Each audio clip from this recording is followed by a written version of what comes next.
welcome to another Web Warrior Protocols video. This time we are talking about the new edition of Horus Heresy. With me today I've got Grave. Hello. And Whack Tom. Hello. I'm not as bad as you think. Yeah, he isn't, to be fair. I'd heard stories when I first got into 30k. Turns out he's sort of okay. Yeah, he's toned it down. He's toned it down. Promised. As you can see below, we've got just a couple of boxes here and a couple of books. So with us today, we've got 3 copies of the Horus Heresy Age of Darkness, which we're all going to look through in a minute. We've got the Heretic specific book, the Loyalist specific book, and 3 Deimos pattern Rhinos. So we've got a lot to go through, and all we're going to do is basically, you guys haven't seen any of the books yet, have you? No. We haven't seen inside of any of the boxes. So we're going to open them up, see what's in there, and see if it's what we expected or if it isn't. What are you most looking forward to in the new edition, Gray? Other than when we eventually get mech? Weirdly, I am most looking forward to playing not mech. So I've played Heresy for probably since book 2 came out. I think book 2 or book 3, which were the original mech rules. But I've only ever played mech. It's a weird world to live in. So it'll be nice to actually play a game of Horus Heresy involving Marines and other stuff for Horus Heresy. So this is going to be your first Legion then, isn't it? It will, so I'm coming to this untainted by however stuff was before. What Legion is it going to be, right? Ultramarines, because if I'm doing Marines, I've got to do Marines. Everyone starts with Ultramarines, it only seems fair that you do as well, right? Tom, what are you planning on building for 2.0? Because Black Shields are gone. Black Shields are gone for the moment. We'll be back, always are.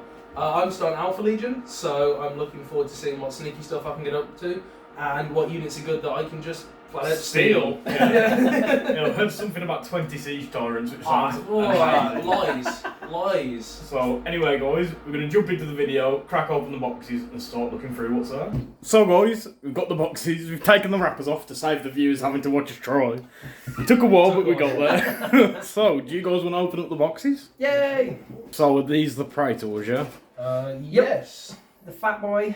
Are they both on 1 sprue? And the last 2 Fat Boys. 1 sprue each, it looks like. All the bits. There's a lot of bits on them. This is not the dude with the big axe, it's the dude with the big sword, isn't it? Yes, that is the dude with the big sword. I have a question about the durability of his sword. Why so? Given its construction and its many holes in the middle of it. Have a quick look at this one. Yeah, so he's very similar to the Lord of Contagion from the Death Guard. The 40k range, yeah. So he's got his big old axe. Let's grab that one. So I know don't feel like that's this is specifically identical to what you get in the Rhino sprue, Yes. I think. Oh no, actually this one might be a little bit different. That is the spot on those ones. It looks smaller than sprue. Well, what See we'll what do I'm is going. we'll have a look in a minute when we open up a Rhino. So yeah, so you get We'll see. every option on this as well, which is great. These are really nice. Correct? So what's next after the Praetors and the weapon sprues? Exciting extra bits for Marines. So this is where you get all the bayonets, isn't it? Yeah. Yeah, bayonets, chain bayonets. You get a power plasma sword. pistol. You do get a very nice power sword, actually. So they go alongside all of the Beaky Marines, don't they? Well, let's dig in. So I think you should have 8 sprues of Beaky Marines. Yep. So if I grab one of those, thank you. There you go. So in the box you get, how many Marines in total? 40 Marines, sorry. In the Age of Darkness starter box. And they are the Beaky Marines, which a lot of people will know and remember, or strongly dislike, depending on which side of the fence you sit on. If you're an old man like me, you love them. They are very nice models. And you get the chain bayonets as well, don't you? Yes. I think the really nice thing about those is I've got no problem with the legs being attached to the torsos. That's fine. It's slightly less building time. But the arms, The fact that you, completely flat, yeah. so you can go crazy. put whatever weapon you want here and turn them into sort of holding whatever you want, can't you? Yeah, you don't get. It doesn't look like you get any like chain swords or bolt pistols in the box, which kind of makes sense because they're all built with bolters. But if you've got some knocking around or you've got some upgrade sprues from like Forge World or wherever, then yeah, you can just bang them onto these guys and they'll work. Right, so after the beat keys, do we have the Cataphracti? Yes. Yep. We've got 10 Cataphracts in the box. So everyone, I'm 2 sure, identical sprues. you'll have seen these sprues before, so I won't show you them for very long. These are just Cataphracti sprues. It's not focusing very well because it's so big. There you go. So you get the option to build 10 dudes with a chain fist or a power fist with a combi bolter, or Two lightning claws. 2 lightning claws, which in the new edition, Very as good. we'll find out, well, as you'll find out shortly, they get an extra attack on top of the extra attack they used to get. Yes. I won't even try and show each yeah. Spartan sprue. You got 1 power sword. I'll just show you the pile. Yes. So that is that To all the of the side. sprues for the Spartan, Tom? Well, we've got the last cannon Yes, you've got- array here, but yes, that's it. The single las cannon array sprue, and then 4 big old sprues to make your Spartan tank. Tom, is that the Contemptor? It is. It's the fabled new Contemptor. So it looks like we've also, on top of the new weapons that are on this sprue, Yep. there's also a Havoc launcher, Yep, which so you you've can put on the top. got a multi-melter, a las cannon, a auto cannon, a heavy bolter, and the 1 combat arm, isn't it? You can't build 2 combat arms I at the don't minute. think so. Yeah, No. you got 1 punching arm. 1 Still- shooting arm. If you and a friend are picking up the box, you should be able to do some swaps around to get double guns and double arms and however you want to have them. Then it's- that is a little divider sheet, isn't it? Yeah, I think it's a divided sheet just to make sure that your book does not get damaged. And on the back it has a number of painted models. I've never seen painted models before. Underneath the sheet of painted miniatures, we have the hefty tome, the rulebook itself, as well as the assembly instructions. Very nice on the back. There is seems to be a couple of sheets that are probably like a starter, and just some stuff for the very good Horus Heresy books. Well, you're more than welcome to open it up and see what those sheets are. Okay, this is the. This is why we cut this at the start. People at home, See please. that? This is very difficult. Oh god, I'm broken. It's not that hard. I'll cut this. I'll like re-edit I've it just got back like, in. I've got like thingy hands, giant hands. Well, I don't have I don't have good finding thingy control. sheets, Oh. books that you can purchase. Nice. Peter. You get the reference sheets here as well, I assume? Yeah. Reference sheet. Grab those. There you go. So, for anyone who wants to play Horus Heresy and doesn't want to remember everything, get these nice little reference sheets. They've got your wound and hit charts, and a bunch of other helpful rules, and they even open up and have even more inside. So they've got the core reactions and the vehicle damage table. So how many pages is the rulebook in the end? I think it's coming in at around 330 pages. 334. So it's a hefty book. We're not going to go through the entirety of the book. Oh, we're not just going to stand here and read it. As everyone, I'm sure, has already seen that on YouTube. This is more just an opening and reaction to the box and whatnot. So, you've got the assembly Yeah, instruction. the most important thing in this whole box are the assembly instructions. Yeah, if you That lose is- that, I wouldn't like building the That Spartan. is probably about 40 pages in and of itself. Yeah, how many pages is the Spartan? That's what I'm looking for. Oh, mate, I think it's like 6. And then we've got click-clack dice and also a new scatter dice. So, the D6 you get in the bag. Well, I'm sure everyone's seen those before. 100 bases. Never. And then Base. you get some bases Oh. and a pretty cool transfer sheet. Yeah, this is actually very reminiscent of the 4-job transfer sheets. It is Imperial Fist and Sons of Horus specific, isn't it? That is the entirety of the 2 starter boxes that we've got today. Pretty big box, isn't it, lads? Yeah, they are mega. Honestly, it's an insane box. Like, for a starter box. I mean, I think Games Workshop have realised that they're not necessarily selling Heresy to people who don't currently play Heresy. They're selling a new edition of Heresy to people who currently play. And so they're giving them a whole bunch of stuff and then catching everybody up with a box that is I think, effectively 2,000 quite points. interestingly, Tom, you've already got 6,000 points of Raven Guard. You have 6,000 points of Black Shields. Oh, yes, sorry, Black Shields. Yes, yeah, they're coming back. Yeah, I've I'm also- sure they'll I've return. also got around 4,500 points of Iron Hands as well. So I'm very much. You're a veteran player. I'm a veteran of Marines, especially resin models, But and I'm incredibly happy it's all moving to plastic because they are an absolute pain to work with sometimes. yeah, and Grave, obviously, you're brand new to Marines, so it's interesting to see how you find the box as opposed to Tom, because you're not really interested in the Spartan. Tom, are you? I think the Spartan's really cool. It's just that I've already got my big tanks, Yeah. and I'm going for a really infantry-heavy list with my new Legion just to change it up a little bit. And Grave, this is going to be your first Space Marine vehicle? First Space Marine vehicle. Is it your first plastic vehicle? For Heresy, yes. Because If you don't everything get- else is in resin, isn't it? So I used to play. Well, might still do if it comes back. Auto Reductor.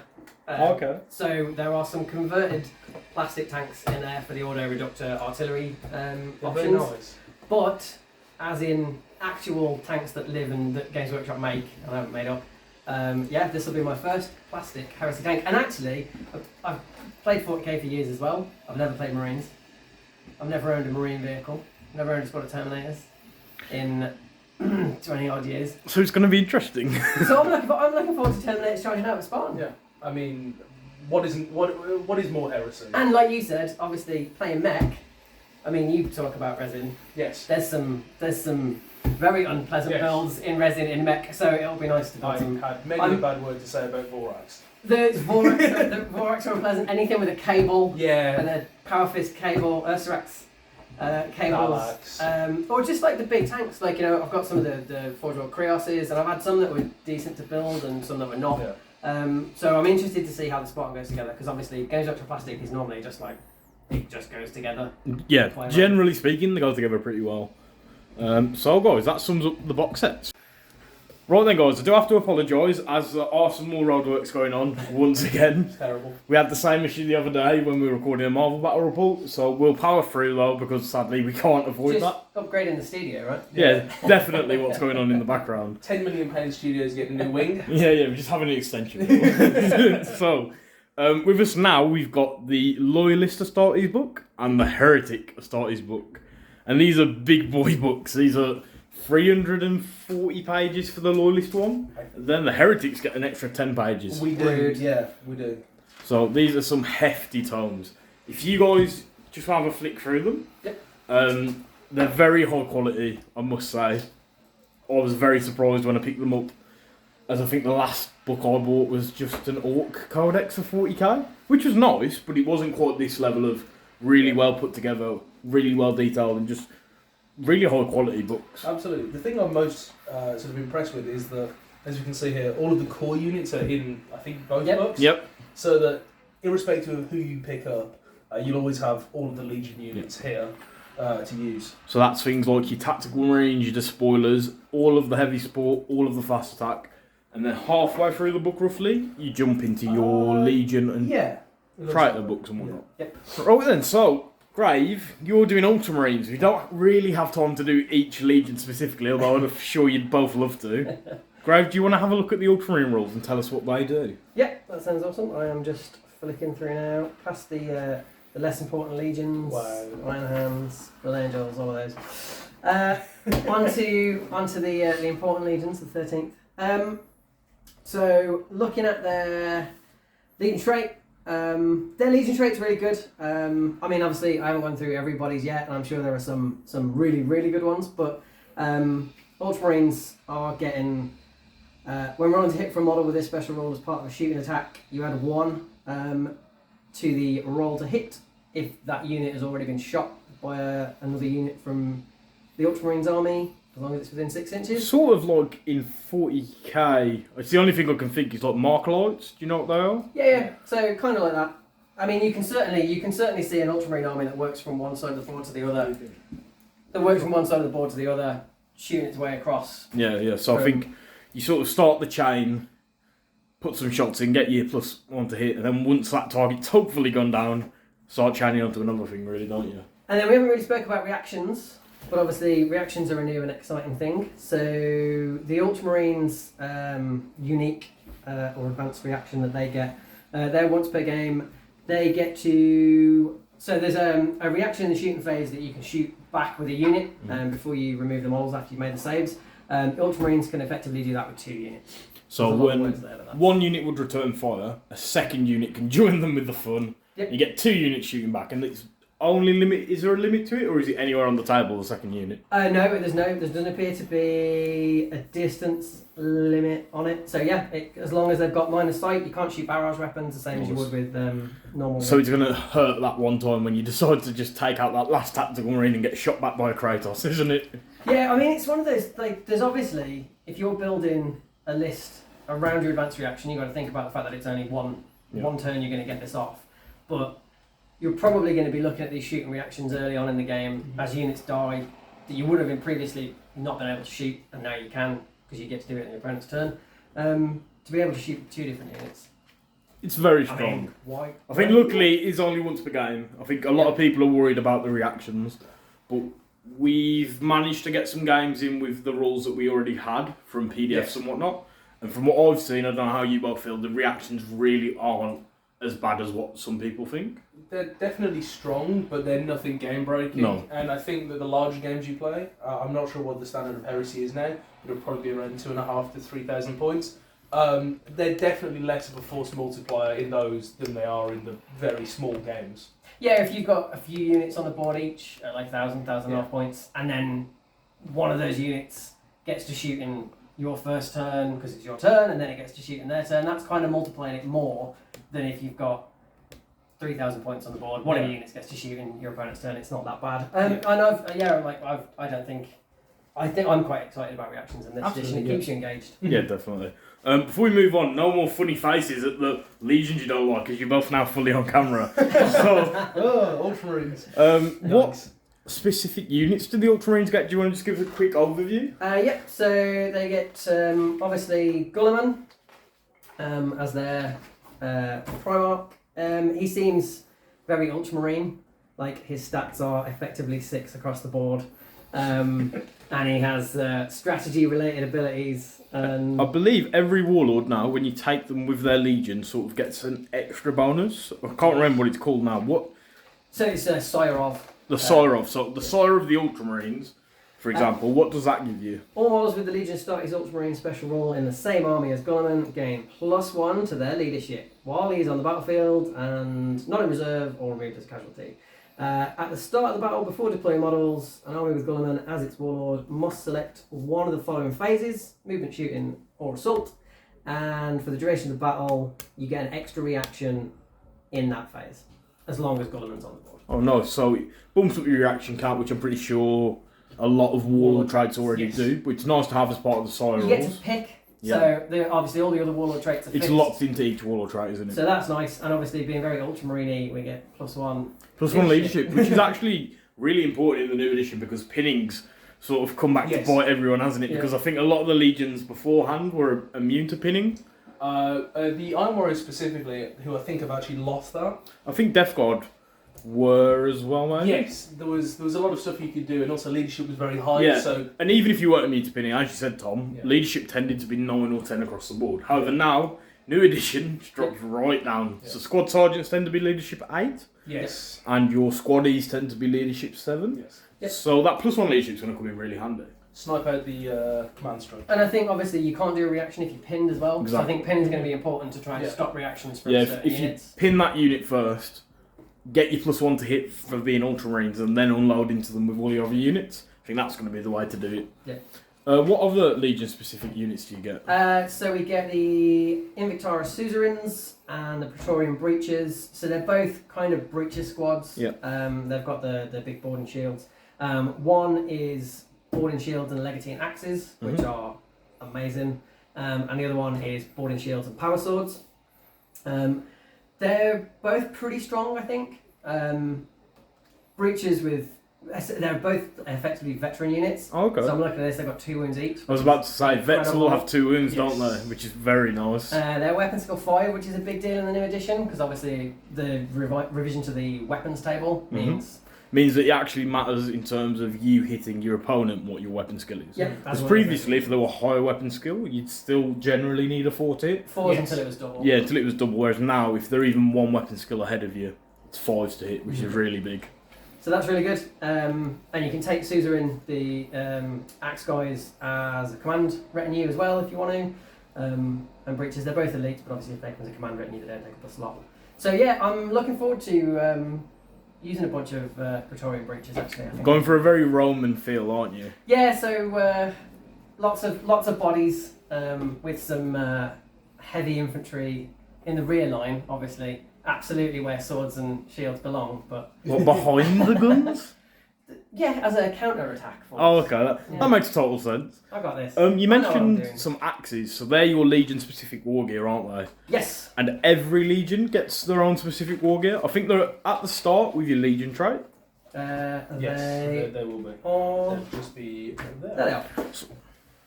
Yeah, they're pretty good. So what do they do? What are they called again? Because I can't pronounce it. Legatine axe. Legatine axes. Okay, cool. They are strength user, AP2, melee. Nice. So you can give them to any character or squad character?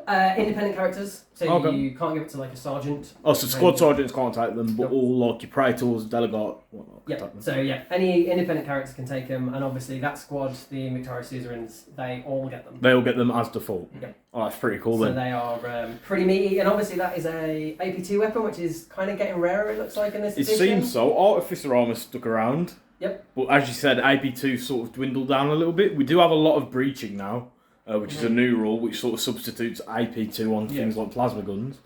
But they've got just melee, so they've got no downside, they've got no attack slow or anything like that. Nice. So Not unwieldy, just not unwieldy, bog standard AP2. just AP2. They're not specialist weapon, so Was it? oh, they've got boarding shields actually, so you won't be able to get an extra attack out of them. But on a independent character, Yeah, they can be very Legatine axe fun and a getting. Yeah, nice. Yeah. Digital lasers as well on a Praetor, and you really start swinging, don't Yes. Yeah. Absolutely. yeah. So yeah, I'm happy with my choice. I think. you? Was that all of the Legion specific units? There's just Remus Vitalis, or Vitalis rather, who is one of the Ultramarine sort of special characters. You can take him to HQ. Again, he's very Ultramarine-y. His warlord trait is resolute planning. Nice. So obviously, It should just it's become about- extreme ultramarine. But yeah, and that gives him and units composed entirely of models of the Ultramarine special rule automatically pass any leaderships or morale checks while they have a model within 3 inches of an objective. Nice. So lots of buffs around leadership when it comes to your characters, which is really cool. On the other side of the blue chart, we have the Alpha Legion. So Wackatom, as you are known. Do you want to tell us what the Alpha Legion do and why you've gone with them? Because you previously played Black Shields. Yes. Which at the minute, I know it's a sensitive subject, Tom, at the minute don't exist in the current edition of the rules that we have on its way. Black Shields were very strong. They were a very melee-oriented army, getting a lot of buffs for that. So I wanted to change that a little bit and go for something that was probably a little bit more tactical and allowed me to play more with positioning. So Alpha Legion, the Legion rule, it's called Lies and Obfuscation.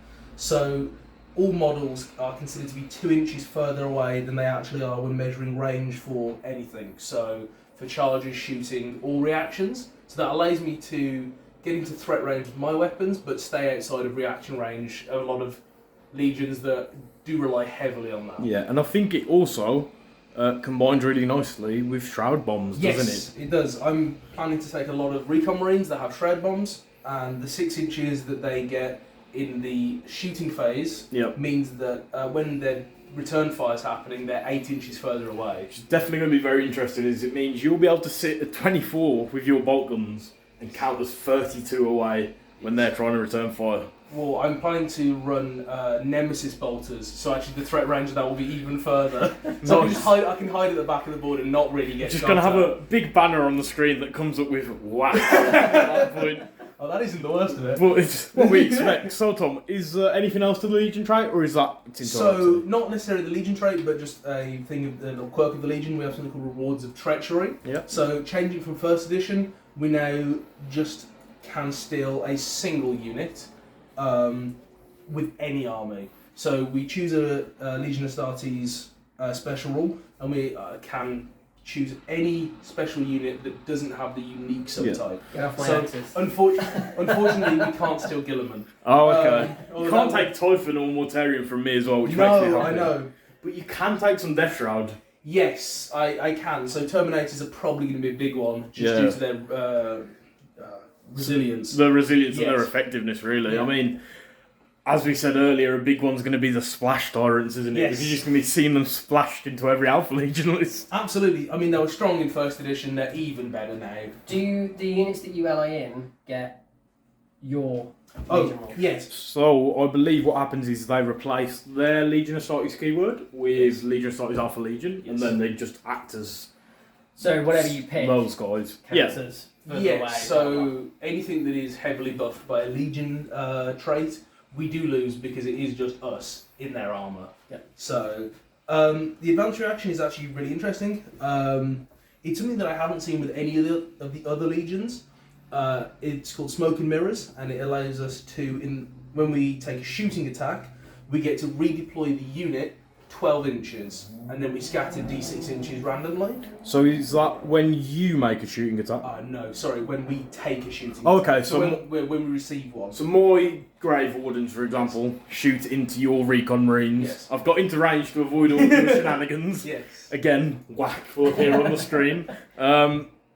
So I shoot you, and then as an advanced reaction, you get to move 12 inches? I move my units 12 inches and then scatter them randomly d6. Yep. If this takes me without line of sight, you lose that shooting attack. Oh, so it's completely. before the attacks? Yes, so before the attacks resolved, it's as if we were never there, and we get to hide basically. And obviously your 2 inches plays into that as well, Yes, because you're not only Nice. moving 12 away. So true smoke and mirror shenanigans. Yes, so we could actually be up to 20 inches away With the 6 inch with the scatter 6 in inch the right scatter. Yeah. However, what this is probably going to be more used for is to just get out of line of sight, as if you can't resolve that shooting attack anymore, you're not allowed to choose another target, and it's lost. So it's wasted. So if you shoot where you thought the unit was, and then expend all of your ammunition for the time. Yeah, absolutely. The only stipulation is we have to be at least 1 inch away from enemy models. And if models can't be placed with this, you do lose them as casualties. So if you accidentally scatter into an enemy unit, they are dead. So another question: can you do this with vehicles? Yes. So I could shoot your Kratos, and it could vanish into the darkness, and it could almost certainly scatter onto a piece of terrain and be destroyed. And then die, That is correct. Yeah. I'll be sure to ask you if you want to use that reaction whenever you have any tanks that I'm shooting. The answer is yes, obviously. Definitely. So, what are your Legion specific weapons that you get for the Alpha Legion? The only Legion specific weapon that we do, we get three. My goodness. We'll cut there. The three Legion specific weapons we get for the Alpha Legion are Power Daggers, Bane Strike Bolters, and Venom Spheres. So the Power Dagger is very similar to in first edition. So it's Strength 3, AP 3, Melee, Sudden Strike 1, and Breaching 5 up. Nice. So it allows us to strike an initiative +1, but with a reduced strength. So you're looking to try and get into the weak points without breaching. Even though it is reduced strength, it means you'll probably be wounding on 5s or 6s. Yes. But you do have the breaching as well. Yes. So it's going to be very nice. It's essentially a super shank, isn't it? Yeah. So what this used to be used for mainly, it used to have specialist weapons, so you could combo it with, say, Power Fist to get a +1 attack. Okay. It has lost that, but for 5 points on any character, I would still definitely recommend taking it. So is yours like Graves where it's only independent characters? No, this is any character. So your squad sergeants can take the super shanks. Yes. And anyone that gets power weapons as base can replace them with this for no points. Oh, nice. So, so does that include if you upgrade a unit to have power weapon? Yes, although this is just a unit upgrade. Yeah. Oh, okay, How much is your Power Dagger? 5 points. How much is your axe, Grave? 5 points. Wow. Quite interesting. That it's definitely that they're so different, but yet the point is the same. But I think obviously limited to independent they're characters. limited for you to independent characters, whereas you have them more readily available. And I will be taking them on every single character. And I think one of the other important things about Heresy is, might not be for you, Tom, but it is quite narrative at times. Yeah, it is, definitely. I think that as I look through both of these books, there is definitely more of a move to a narrative feel for a lot of the equipment. And what's pretty cool is, as we've just discussed, you can take a lot more of those power daggers, whereas your sort of rarer blades can only be taken by independent characters, which I think is pretty cool. I mean, the Death Guard get power scythes, so we get the Reaping Blow scythes that are sadly rending 6+ now. However, they're still awesome to look at, so we can take them on squad sergeants as well as independent characters. And then I think other legions like the World Eaters just get to put chain axes everywhere. Yeah, I think so. So, moving on to your other specialist weapons, what do we have? We'll just cover the Venom Spheres quickly first, as they're the easier of the two. Any character can take Venom Spheres for 10 points.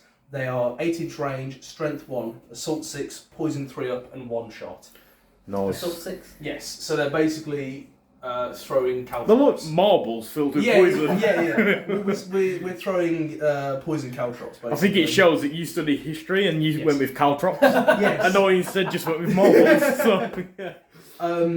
So the little bit of fluff on that is that they're crystalline splinters based on Xenos technology. Nice. So that's another main thing about the Alpha Legion. Whilst not much is known about them, a lot of their weapons seem to use poison or more esoteric stuff that is rumoured to be from non-human origin. Okay, nice. Maybe the Death Guard and the Alpha Legion can get along.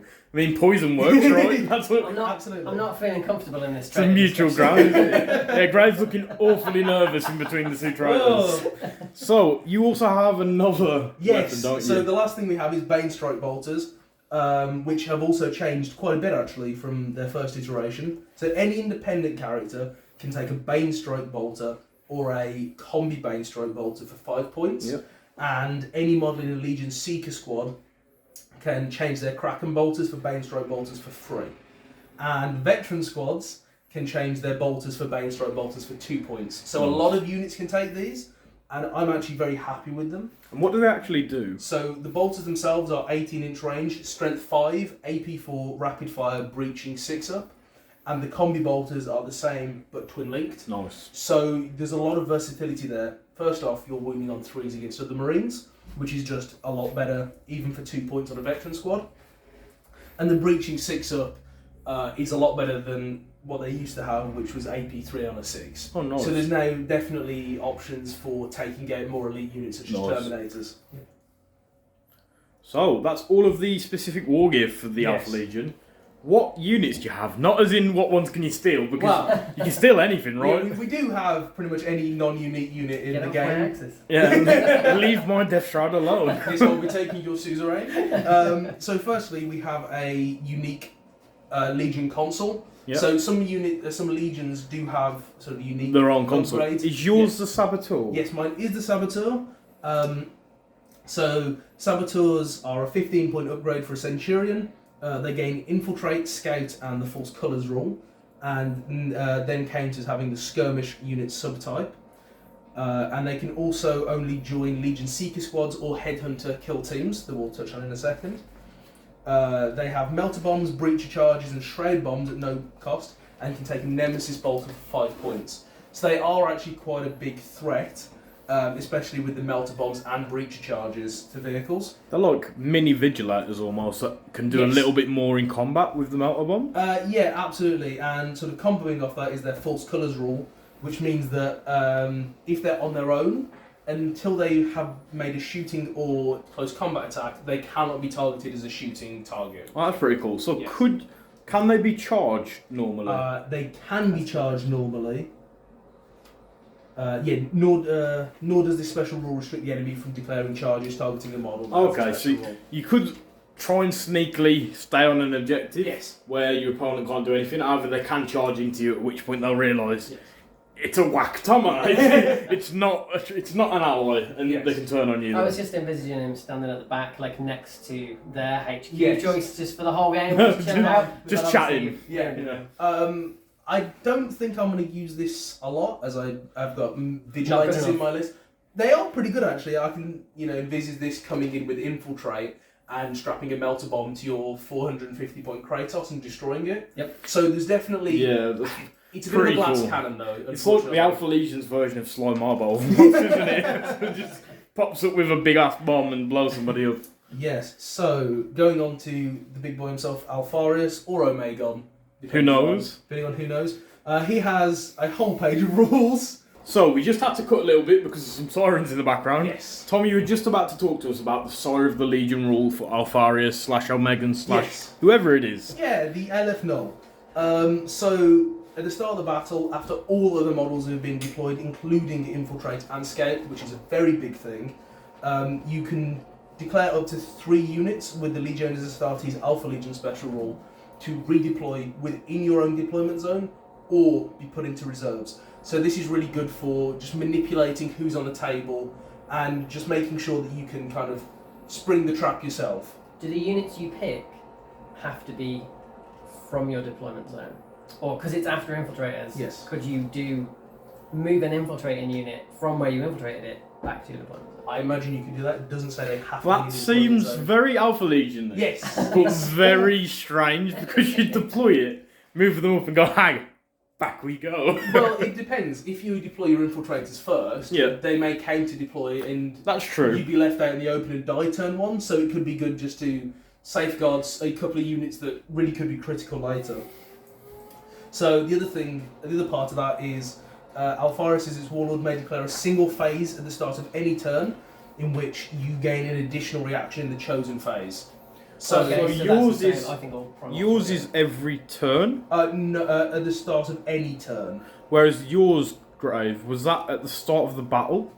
I will check. Yeah, so it's if that's correct, that's very thematic. As Guilliman puts a plan together with his theoreticals and then they execute it, where Alfaris is a lot More more adaptable. fluid Yeah. and very adaptable, which plays into how the Alpha Legion do work.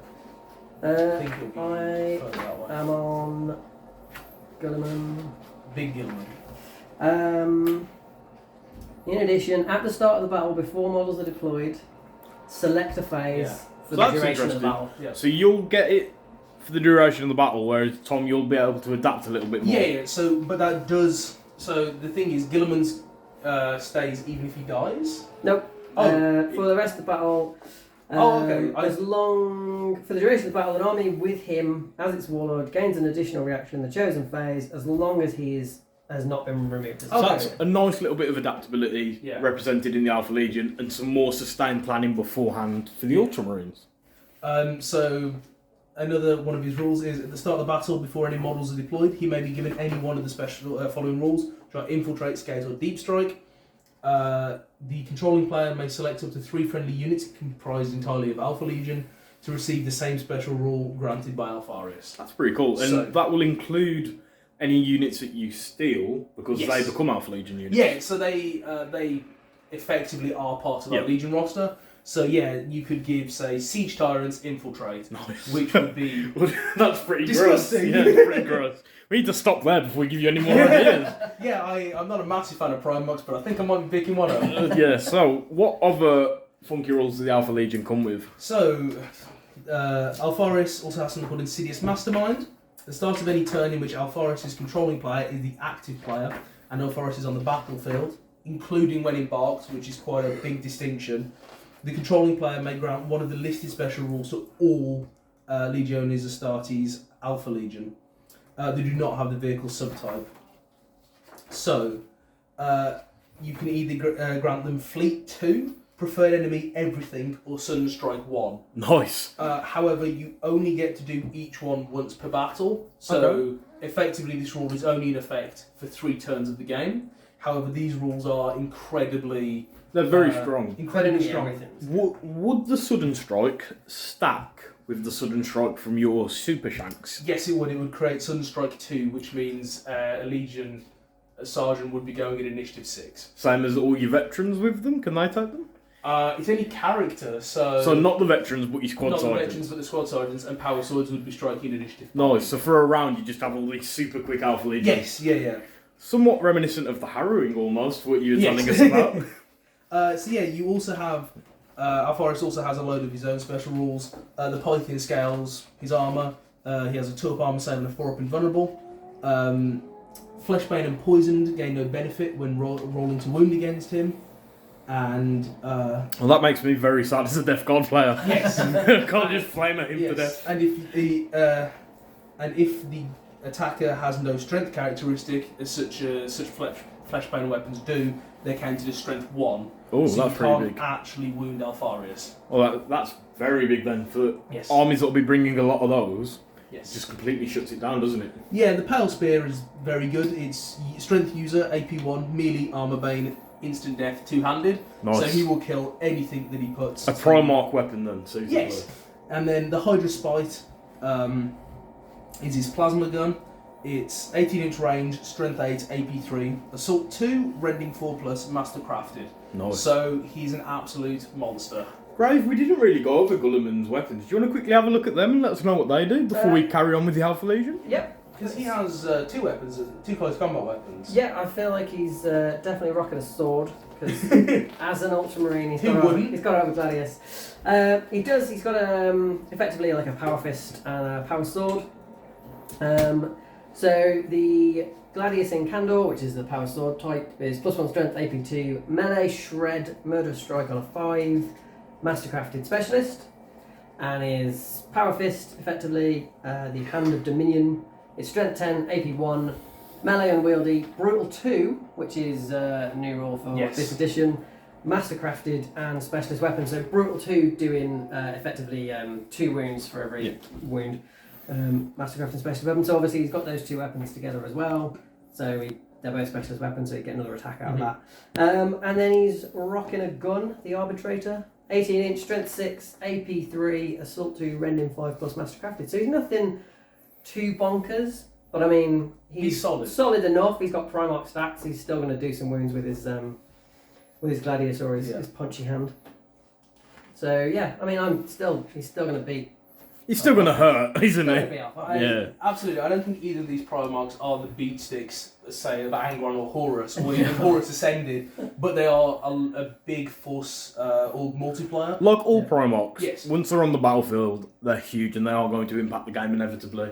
Maybe so in different ways. Alfarius seems to bring some versatility in a lot of pre-game movement, whereas Gulliman sort of acts as an anchor for your army, I think.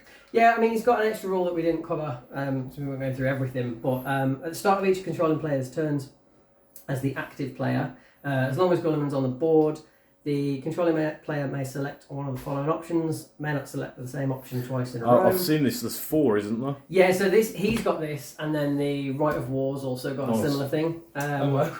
So his options that he can pick are Fleet 2, Counter-attack 1, Furious... So, Fleet 2, you move 2 inches further. Counter-attack 1, you get extra attack. Furious Charge, you get extra. Furious Charge 1.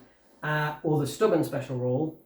When he picks one of those, each turn it applies to all models, but not vehicle models, with the Ultramarines. So that's not his rule. That's very similar to our Forest's one.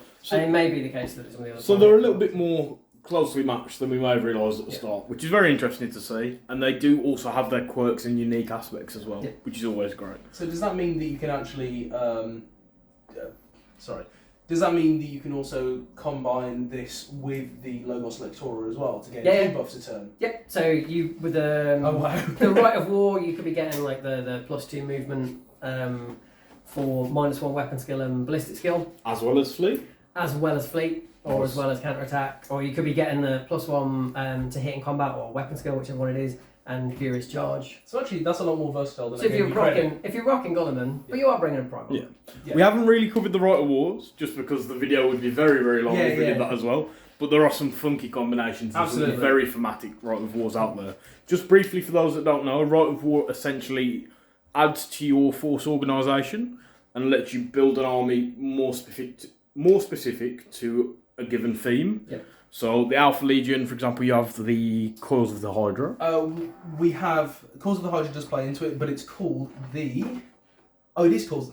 God, you are It's right. okay. Sorry, I keep getting this mixed up. Yeah. Yes. It's not. You have the Coils of the Hydra. Yes. Lets you steal a bunch of units, and then you have The Logos Lectoro, which is essentially very regimented. Taking extra troop choices, the limitation. Yeah. The benefit is you get to pick a different option every turn. That yes, gives you similar to maybe- Gulliman's rule. Yeah. So there are plenty of Rite of Wars out there. There's some generic ones in the rulebook as well. So moving back over to the Alpha Legion. Yes. So Tom, what Legion specific troops do you get other than everyone else's? Oh, absolutely. So we get 2 specific units. So the first one is the Linnaean Terminator Squad. These are 250 points for 5 cataphracti armed Terminators that come base with Volkite charges and power axes and Venom Sphere on the Harrower. So these are really good, even out of the doors. They are only weapon skill and ballistic skill 4 each. However, there is a rule later on that will help balance that. But the main thing is that the Harrower, the squad sergeant, is actually 3 wounds base. So he's a lot more resilient than normal cataphracti sergeants. So obviously you can add to the Terminator squad, take dedicated transports, They do have It Will Not Die 5+. So they can get some wounds back across the game? So what we've seen in the games that we've played between ourselves is that Cataphracti often have 1 or 2 wounds just sprinkled across the squad, which means that actually you can start to recover some of those and gain back some combat effectiveness. The main thing that these guys have is they can actually take conversion beam cannons. Nice. So they're a very exotic unit, aren't they, with what they can absolutely. And then they can take power fists and chain fists similar to other units. However, their main rule is something called Hydran Exemplars, which at the start of the game you choose a Legiones Astartes special rule other than Alpha Legion, and any models with the Hydran Exemplars rule gains +1 to hit against Legiones Astartes that you chose. Nice. So that sort of mitigates your only having a weapon skill and ballistic skill of 4. Yes, definitely. So that does actually help also in close combat, which is really good. So Linnean Terminators, say playing against Ultramarines, would be effectively ballistic skill 5. And this rule can also be unlocked with a Warlord trait that allows the Warlord and a unit they are part of to gain this. Nice. So you can actually combo it up really nicely together. The second unit we have is the Headhunter Kill Team, which is half its points at 125. These are ballistic skill 5, but unfortunately only do have 1 wound each. So they're a lot more glass cannon. Yeah. These guys are all armed with Bane Strike combi bolters and power daggers. Oh, so they've got the super shanks and the rending bolters. Yes, and they all have bolt pistols as well, so they're comboing that up for the +1 attack. So on the charge, each guy will have 3 attacks, and the sergeants should have 4. Does that work? Because the daggers are specialist weapons? They're not. They're not. Sorry. Okay. Sorry. Which I missed allows that. them to get that. They're also all skirmish infantry as well. So they get the 3 inches coherency roll, Yes. which is pretty funky. And this also combines with them having infiltrate and scout, Nice. so they can be very spaced out inside buildings and ambush units. They can start sort of really wherever they want to. Yeah, pretty much. Almost right on the tip of your toes. Yeah, absolutely. And that also does combine with the options that they can take. They can take minor combi weapons for free. Oh, nice. So they can take combi Volkites, combi grenade launchers. Combi flamers. Yes, absolutely. And then magna combi weapons, which are the good ones, such as plasma, melter, and... Is it that you can only fire the magna ones once? Yes, magna ones are once per game, Yeah. similar to how combi weapons worked in Heresy 1.0, and they're only 5 points each. So you can have a 5-man squad kitted out with combi melter, 12 inches away from the unit for 150 points. Yep. So you sort of pay 25 points to have 1 round of shooting where you get to use an alternative weapon. Although what I will say is the Bane Strike weapons aren't exactly bad. So they are very good. They're still, if they do survive, you still have a lot of stuff that you can do. However, you can actually combo it up a lot with Melter. So the Headhunters can, one of them can replace the Bane Strike combi bolter for a multi-melter. Oh, that's pretty brutal. And the Prime can take an Inferno pistol. Nice. Which is actually one of the only units that I've seen that can have that. And to make the multi-melter not useless, they do have Relentless. Nice. So they can move and fire that. And they're twin link now. Yes. So they can move and fire the multi-melter at full ballistic skill, re-rolling misses because it's twin linked. Yes, and the unit itself has preferred enemy independent characters as well. So it does what it says on the box. They are and precision strike 4-up. Nice. So there's a lot of things that you can. There's a lot of versatility in the unit. Use your multi-melter to snipe a character, which is pretty Squad sergeant. Well, or the Warlord, which pairs up very nicely with the Rite of War Headhunter Leviathan, which gives you +2 victory points for Slay the Warlord. Nice. So these really do play into how you're meant to run. They're very that. Alpha Legion. Absolutely. I noticed you said how you're meant to run it. Yes. Different to how I'm going to run them. So you also have Exodus Yes, as a character? have 2 specialist characters. Apart from Farius, we have Exodus, who technically isn't a specialist character, as they are reportedly more than 10 people doing the same job. So this is a sniper who is very much an Alpha Legion character. They have something called the Instrument, which is a better Nemesis bolter. Yeah. So you can either have Rapid Shot, which is 24-inch range, Strength 7, AP 2, Assault 3, Sunder Pinning. So you're taking out a lot of units there. or Execution Shot, which is 72-inch range, Strength 7, AP 1, Heavy 1, Sniper, Sunder, Pinning, Nice. Deadly Aim. So it's pretty brutal profiles there. Absolutely, and it gets even worse, as Deadly Aim means that if you haven't moved in a turn where you make a shooting attack with this rule, the attack gains Brutal 2. Nice. So you're taking out Cataphractus. Take out Delegatus. I think Delegatus are now 3 They're wounds. not. So Are they not? my Delegatus in power armor It's is 2 wounds. only 2. Well, Well, in in that- artificer armor, only 2 wounds. Well, in that case, I know who to shoot at. Yeah, I know how to hide. Yep, Centurion's 2 wins. Yeah, so that's really strong, and then he isn't a force multiplier at all, as he can't be taken as a compulsory HQ, and he can only join recon squads or headhunter kill teams. So again, he's sort of almost like an outcast character in that he operates independently alongside your army. Yeah, Join a squad of snipers, though. he can join a squad of Okay, snipers, cool. which is similar to how the Vigilator works. So we can show up with the boys and, Yeah, absolutely, crack some yeah. shots. Another rule he has is Assassin's Eye. He ignores all issues to do with range or night fighting, shroud bombs, etc. So Nice. recon squads are no longer further away. The night fighting 24 He knows range- exactly where his target Absolutely. is, doesn't he? Yeah, and he always makes the hit rolls with his full ballistic skill, Nice. including snapshots. Nice. That's So- pretty fun gear. That's how Deadly Aim comes in, because his execution shot can actually be used, even though it's heavy 1, and he doesn't have, even though it's heavy 1, he can be used on a turn in which he moves, but he Okay. just doesn't get Brutal 2. Nice. He then has a bunch of different rules, such as Pathfinder and Shrouded 5+. So that's just there to, I believe Pathfinder helps bring another unit through, I think, or Maybe. something similar. It sounds like it would. I know Yeah. what Shrouded does. 'Cause I know- Shrouded gives you the sort of damage mitigation, Yes, doesn't it? and he's a light character, so I think he can re-roll that. Nice. Yeah, so he's definitely good. Because I believe there is a console called a Pathfinder. There that is. gives you a rule. I'd imagine he serves a similar purpose. Yeah, definitely. And whilst Greg's looking at that, we'll just have a look at our second character called Armillus Dynat. So he provides a different role. So he's a Harrow Master.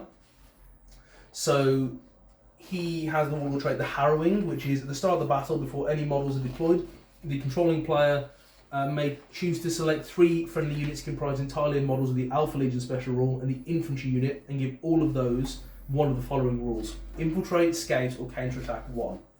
And an army whose warlord is Armillus Dynat may make an additional reaction in the opponent's movement phase, as long as he's not removed as a casualty. So he basically epitomises the other way that the Alpha Legion works, other than stealth, which is known as the Harrowing, which is an overwhelming show of force using a lot of Cataphracti, Terminators, and heavier armour, Nice. which is counterintuitive to how you think the Alpha Legion works. And I think that's the point, isn't it? But You that take is, them that by is the point. surprise. Yeah. So his other special rules, he has Precision Strikes 4 up, Relentless, Master of the Legion, and Weapon Master, which is when attacking during the assault phase, Armillus Dynat may choose to split his attacks between any of the weapons he has, declaring which attacks will be used with which profiles before any attacks are Nice. rolled. And this is very good, as he has the Prince and the Prophet. The Prince is a power sword, which is strength user, AP 3, melee, rending 6 up. And the Prophet is a thunder hammer, which is strength 9, AP 2, melee, unwieldy, thunder strike. Is it brutal too? It is not. Oh, that's quite interesting. Thunder strike, however, is if the enemy model that does not have the vehicle unit suffers 1 or more hits, regardless of whether of those hits are wounds, from the Prince, then Armillus Dynat may make 1 attack with the Prophet in addition to any Nice. other attacks he has made at initiative step 1. So he starts doubling up with the attacks, really. Yeah. doesn't He's he? not hitting vehicles. So he can't hit vehicles Yeah. with the Prince and then hit them with the Prophet, but anyone else, Easy can. absolutely, Nice. yeah. Generals? I believe so, yeah. Vehicles does no longer include dreadnoughts. Yeah, So. that's... Right, so that's all of the Alpha Legion stuff, I believe. Yeah, absolutely. It's an absolute ton to go through, but I guess that's kind of the point of the Legion. We have a lot of versatility and a lot of special rules. And I think what's quite interesting is we've just sort of glimpsed into the options available to Yeah. people wanting to play 30k.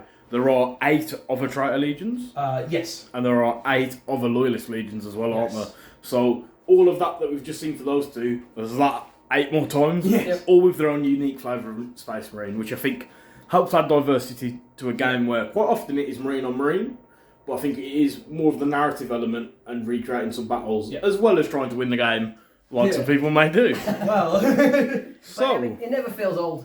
Like you, Absolutely not. even Marine on Marine, Yeah. there's enough difference in your special rules, your reactions, your neat reactions. Well, There's always stuff. There are 8 Different types of Marine. There are 8 standard rights of war alongside anything that you have. Yeah, and unique ones. each one of those really changes how your army Absolutely, works. and every legion can run every right of war, so you can, technically play a legion 11 to 12 different ways.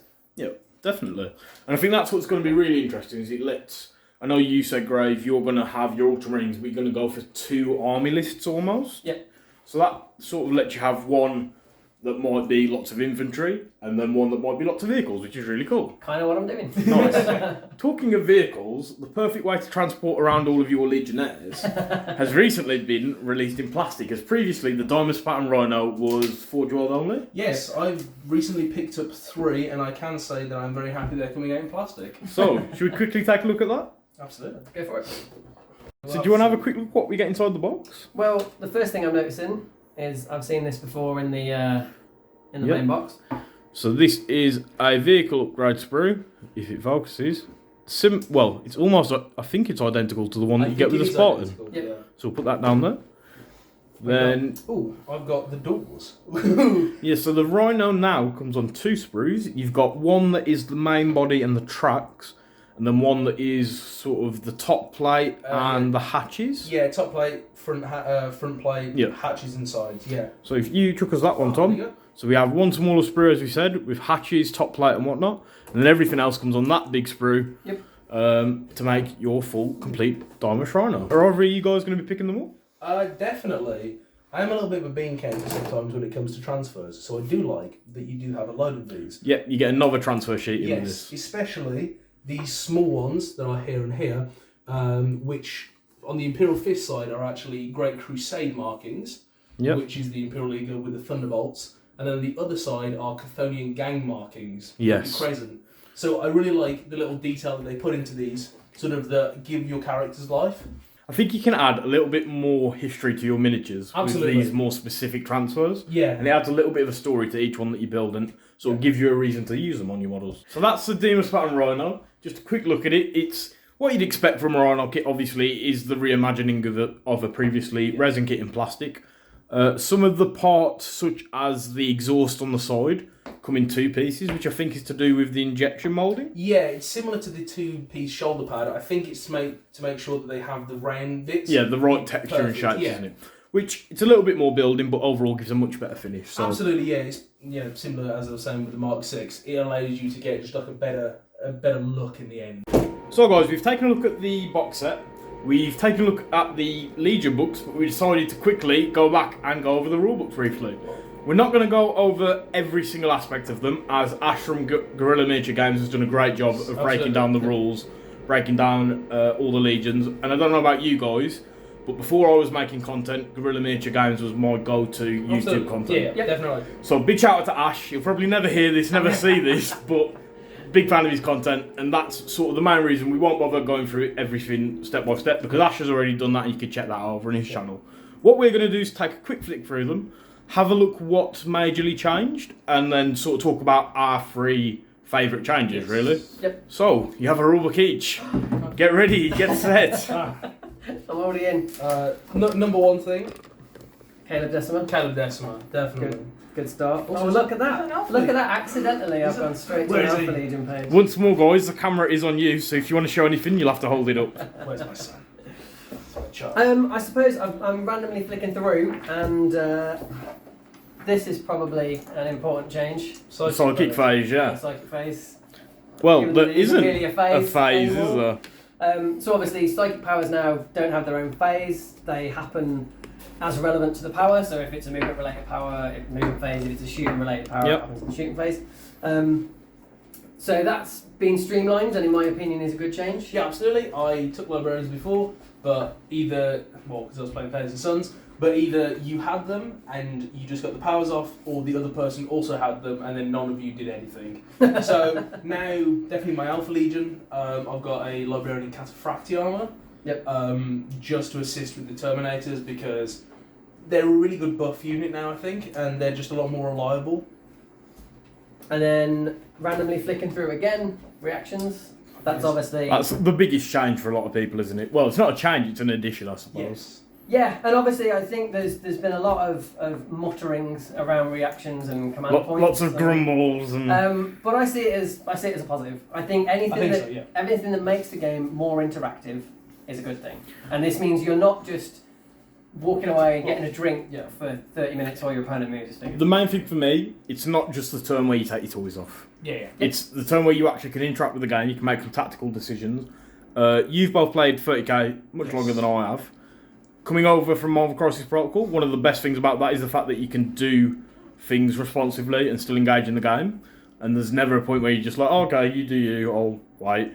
And now with 30k does that as well. I'm a really big fan of it. I don't think it breaks the game in any way. Nope. It is in no way the entire 40k stratagems that people seem to think it is. The game, we're not suddenly playing 40k with 30k models. It's very much its own unique thing, and it works very well from my experience. I don't know about you guys. Well, this may be a bit of a contentious statement, but it's possibly my favourite thing they brought over from the short-lived 40k Apocalypse game that they brought out, where your units actually died at the end of both of your guys' turn. Yep. So everything got to act and move. I literally never played it. Yeah, exactly. It was around for about 2 months. It was pretty funky. You sort of took your turn simultaneously and removed casualties at the end. So if you had a Stomper, just use an example I had, it got blown up turn 1 by like 3 Baneblades. Kind of sucks, but I'm sure your t-shirt means that you were on the Baneblade side.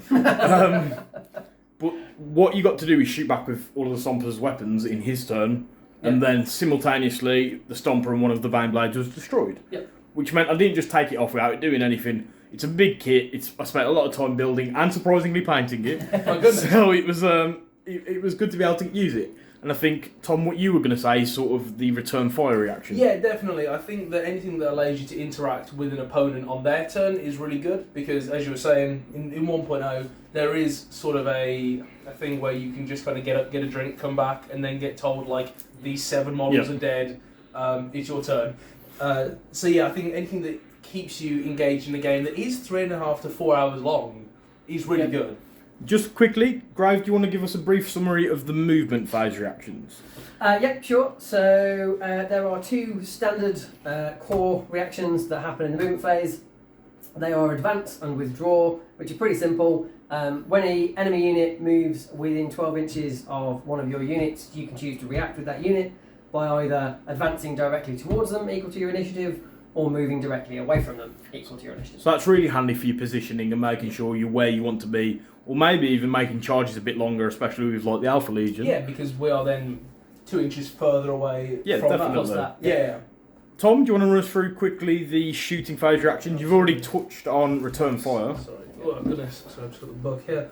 So the shooting phase reactions, so we have return fire and evade. Return fire is after the shooting is resolved, but before you lose your models. Yeah, so before any models are removed from the table. Yes. You then get to return fire at full ballistic skill. So it's basically they are taking shots at you, and in Heresy 1.0 you kind of had to stand there and die, whereas now, at least in death, there are some certain things that you can do. I think that's a direct comment on people's complaints about turn 1. Yeah, definitely, because I've had games in turn 1 and I've played games where I've been on both sides of this, where you have a massive unit or a big 700 point blob of everything, strength 10 AP2, barrage comes down, and the unit's dead, and it doesn't. And then that unit's gone, whereas I played Lewis, who's been on the channel before, and he decided to shoot my Contemptor with his las cannons.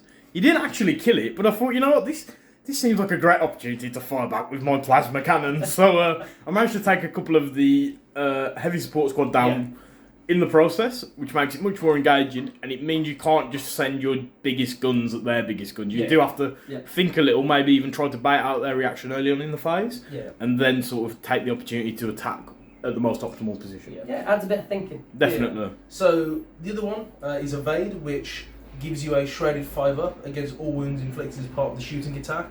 So that isn't for the unit for the phase, it's only against that specific unit that's fired at you. So this is very similar to the old Feel No Pain rules, however it doesn't get removed by doubling out, so or instant death attacks. So that's actually really good and allows you to if you make the saves, obviously they're 5+, Yeah. but some units get to re-roll. Yeah. So that allows you to just have a lot more survivability in those units. And the same as you said, it sucks to lose your really good shooter unit on the Yeah. first turn before you get to shoot with them. It sucks to lose your really good combat unit on the first Before turn doing before you get to anything. move. Yeah. So at least that mitigates that a little bit. I think it also makes sense a little bit. I'll use a Contemptor as an example because who doesn't love Contemptors? I He mean, doesn't have 7. who doesn't have 7? So if your Contemptor is standing there and he gets hit in the face by a las cannon, I think it makes sense that the next attack he's going to try and duck out of the way. So I think that's what the evade represents, is that you sort of have the opportunity to go, actually, it's time to duck down, boys, and try not to take these hits to the face. Well, in a lot of games, there are mechanics that make shooting harder to hit you if Yeah. you're in cover. So I think that this is just the way that Games Workshop is trying to represent, because the game is representative, and your troops are going to be moving from cover to cover and keeping their heads down. They're not just going to allow themselves to get shot in the At head. the end of the day, they are all Space Marines. Yes. They know what they're doing. They're very experienced soldiers, so it makes sense that when the guns start firing, they duck for cover, they get their heads down. Absolutely. Just reminds me of that scene from Starship Troopers where the guy takes off his helmet and it's like, this is why you keep your helmet on, and that's what evade is. You make sure to duck and dive. Grave, do you want to run us through the assault phase reactions? Yep, so the assault phase reactions again, there's 2 core reactions. There's Overwatch and Hold the Line. So Overwatch is similar to what we all know as Overwatch.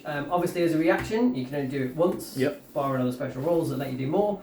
And the difference with this one is it's at your ballistic skill.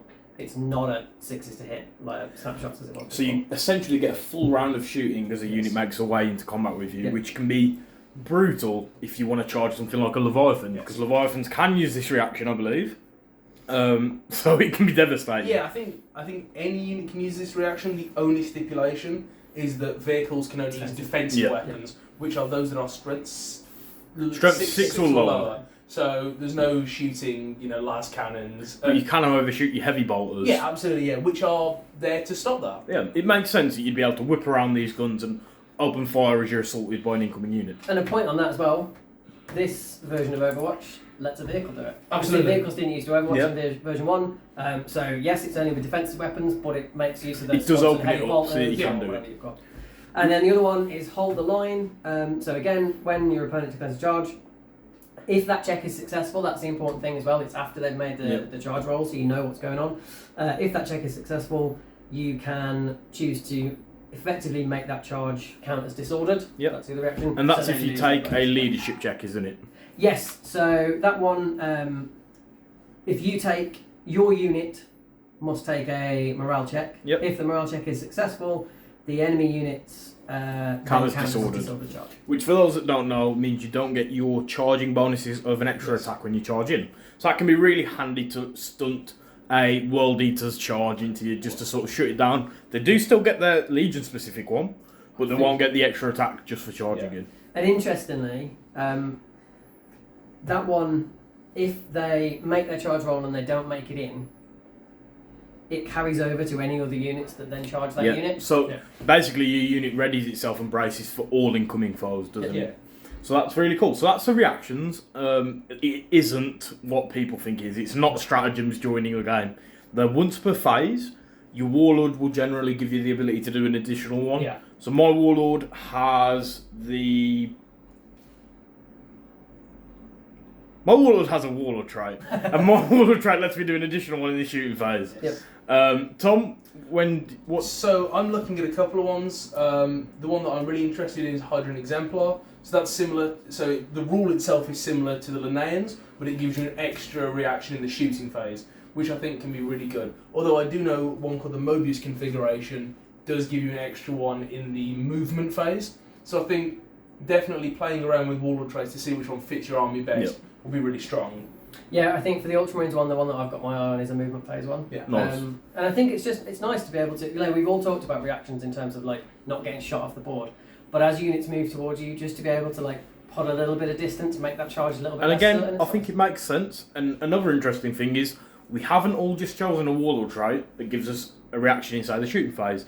Grave, you've gone for one in the movement, I've gone for one in the shooting. So I think it shows there isn't really a phase where having that extra reaction is game breaking. Yeah. It just sort of helps you play the way you want to play, or give that extra little bit of defensive tech. And the thing with the movement ones as well, it doesn't have to be away. Like I always think of it as like a retreat, but it could be a move forwards. If you're playing an aggressive army, movement phase might be the one. Yeah, or if you want to bait a unit into a charge.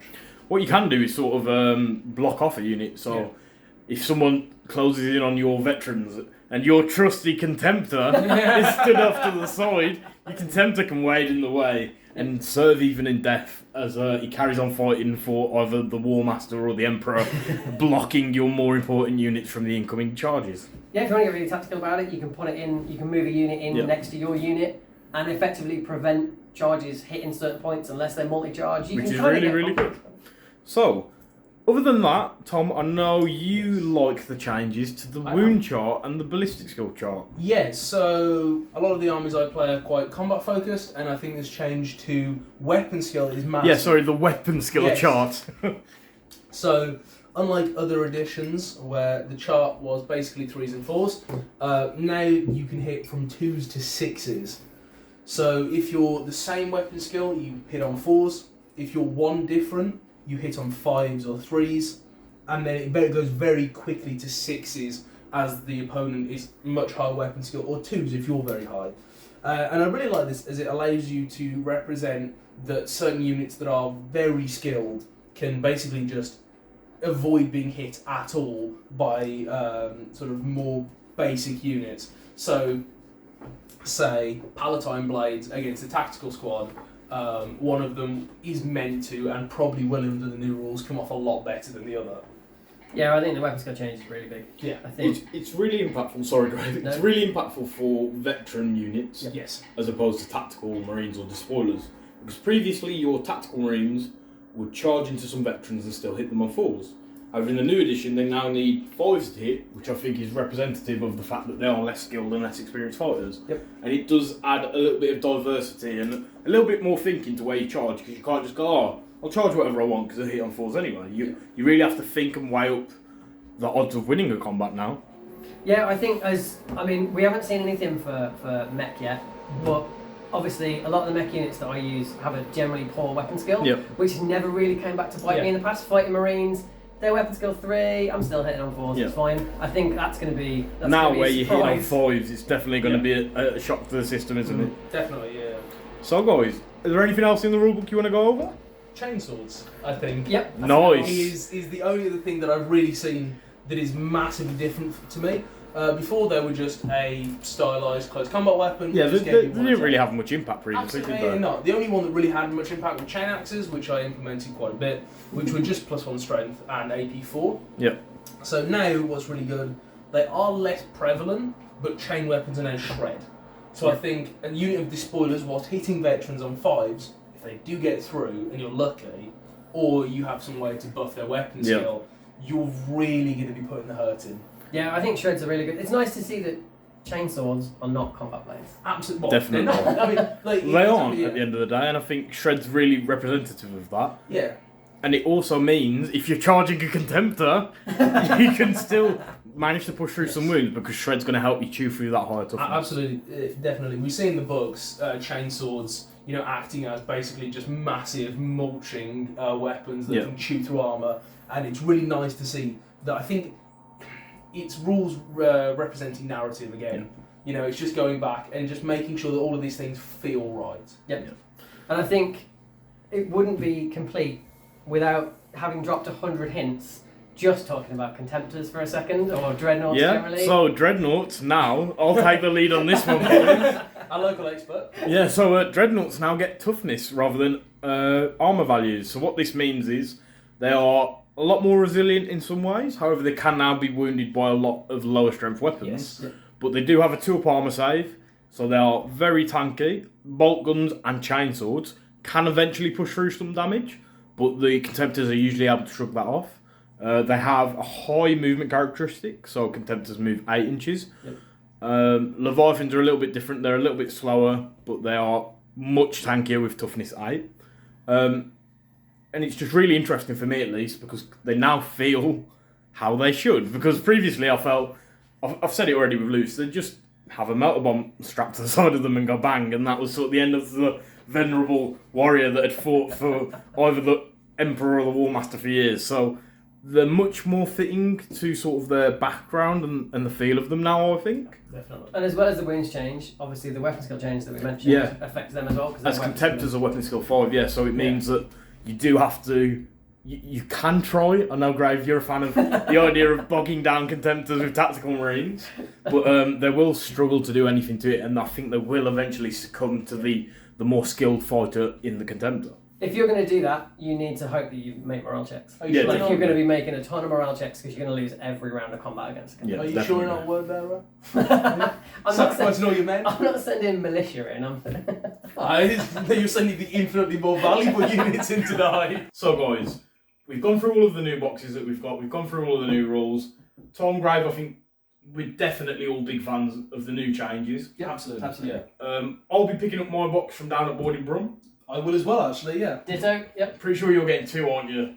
Yep. So, works for me because it means I get 2 more Contemptors. So everyone's happy, and Tom just has to fight the Contemptors, it's fine. Yeah, it's fine. I'll just cry later. So if you haven't already, as far as we were aware, the box is not limited release, so you will be able to order it from Boarding Brum if you watch this and then decide, actually, something worth giving a go.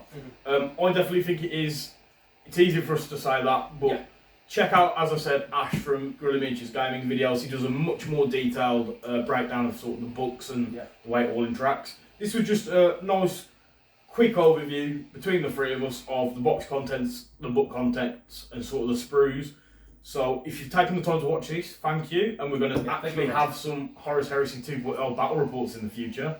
So Tom, Grave, I'm sure you'll be back again to join me. I need a little bit of time to put the Alpha Legion together. Hurriedly but painting up Ultramarines. they will make an appearance. It's alright, I'm sure you'll get stuff painted way before I do. The airbrush is going to help. So once again, guys, thank you, and thank you both for joining me today. Absolutely. And we'll see you all next time when we do some more Horus Heresy content. Awesome. So guys, thanks for watching. Please leave a like and subscribe if you enjoyed the content, and feel free to leave any thoughts you have down in the comments below. I just want to give a big shout out to all of the supporters of Web Warrior Protocols that have made this all possible, and a huge humble thank you to all of the channel's patrons. The support from Patreon goes towards buying new equipment for the channel and helps to improve the quality of the videos moving forward. If you'd like to support the channel, you can find a link to the Patreon down below in the description, as well as links to all of the channel's social media.